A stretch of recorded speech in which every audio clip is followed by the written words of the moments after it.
Et alors, Rokhaya, vous avez retenu dans l'actualité cette semaine des femmes musulmanes qui portent le voile. Oui, tout à fait.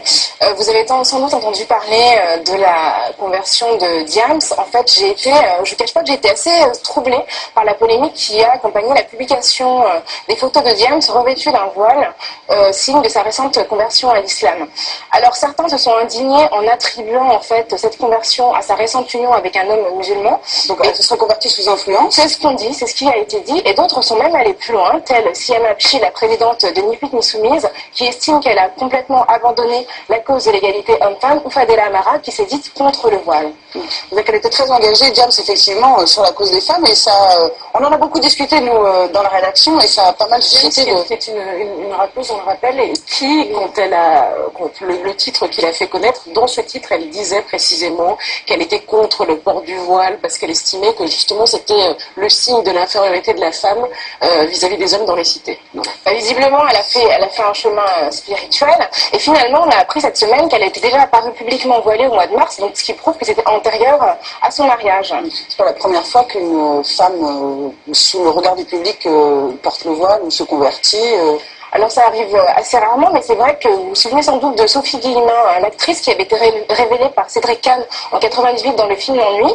Elle est devenue musulmane et elle a un temps porté le voile. Et dès lors que ça s'est su dans le milieu du cinéma, toutes sortes de rumeurs ont commencé à circuler. Effectivement, elle a fait une pause. Donc on a dit que son mari l'empêchait de travailler, qu'elle était partie dans un camp en Arabie Saoudite, alors qu'en fait elle s'est retirée en banlieue parisienne dans une maison. Donc, alors ce qu'il y a de commun entre ces deux histoires, c'est que finalement on a des femmes voilées auxquelles on ne tend pas le micro et auxquelles on attribue en fait à l'influence d'hommes.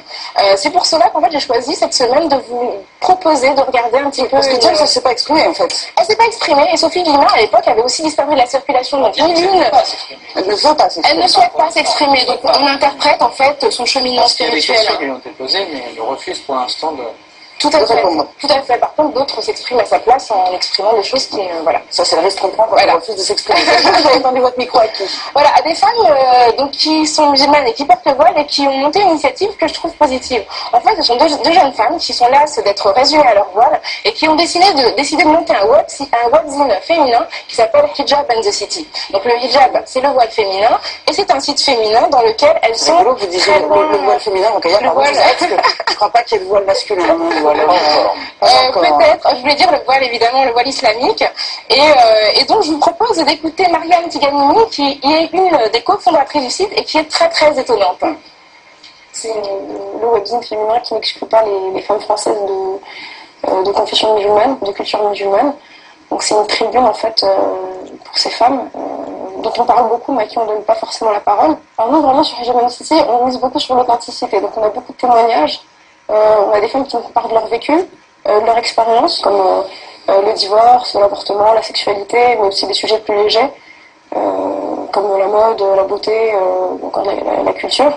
Avant d'être des femmes musulmanes, enfin, on est d'abord des femmes. Ce qui nous réunit toutes, malgré nos différences, malgré nos divergences d'opinion, de croyances, c'est la féminité. Et c'est sûr que quand on est une femme, c'est pas évident. Quel que soit le statut qu'on a, quelle que soit la classe dont on est issu, on emporte un stigmate.